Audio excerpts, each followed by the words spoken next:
আসসালামু আলাইকুম আরহামতুল্লাহি আবরকাতুহ। আমরা যখন বিবাহর ক্ষেত্রে বিবাহ পড়াতে যাই, ভিডিও কলের মাধ্যমে অনেক বিবাহ সংঘটিত হচ্ছে বর্তমান সমাজে। তো এক্ষেত্রে আমরা যখন বিবাহ পড়াতে যাই তখন দেখা যায় যে ছেলে থাকে বিদেশে, মেয়ে থাকে দেশে।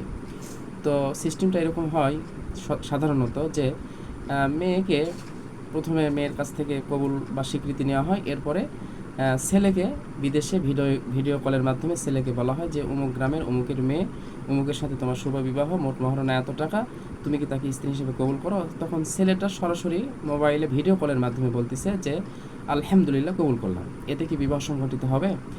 এর উত্তর হচ্ছে যে এর মাধ্যমে এইরকম পদ্ধতিতে বিবাহ সংঘটিত হবে না। কারণ ওলামায়ে কেরাম অনেক ব্যাখ্যা দিয়েছেন। এর একটা অন্যতম ব্যাখ্যা হচ্ছে যে মোবাইলটা হচ্ছে মূলত একটা ধোঁকার বস্তু। আপনারা জানেন যে ওলামায়ে কেরাম যে ডিসিশন দেয় তার প্রত্যেকটা ডিসিশনে কোনো না কোনো যৌক্তিক কারণ থাকে।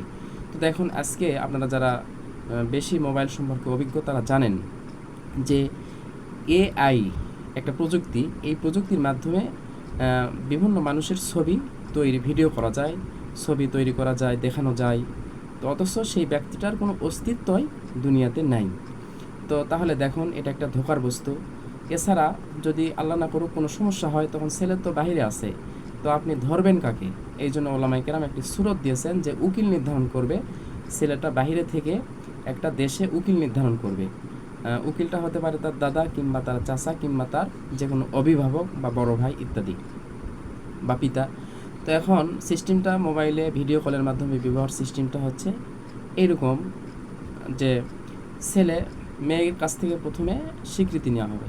স্বীকৃতি নেওয়ার পরে মেয়ে যদি কবুল বলে, তখন ওই বিদেশি যে ছেলেটা এই দেশের যে তার মনে করি তার পিতাকে বা তার দাদাকে, তার দাদাকেই ধরলাম যে বিবাহের দায়িত্ব দিয়েছে, তখন এর দাদার কাছে বলা হবে যে উমুক গ্রামের মেয়ে, উমুকের মেয়ে, আব্দুর রহিমের মেয়ে মুসাম্মাদ রহিমা এর সাথে বিদেশে যে ছেলেটা আছে সেই ছেলেটার নাম উচ্চারণ করবে যে আব্দুর রহিম, ধরি বিদেশে যে ছেলেটা আছে আব্দুর রহিমের শুভ বিবাহ, মোট মহারণা এত টাকা, নগদ এত টাকা, বাকি এত টাকা। এই হাজরান মজলিসে দুজন সাক্ষীর সাক্ষাতে মোহাম্মদী শরীয়ত এবং শরার বিধান মতে মেয়ে আব্দুর রহিমকে স্বামী বলে স্বীকার করেছে।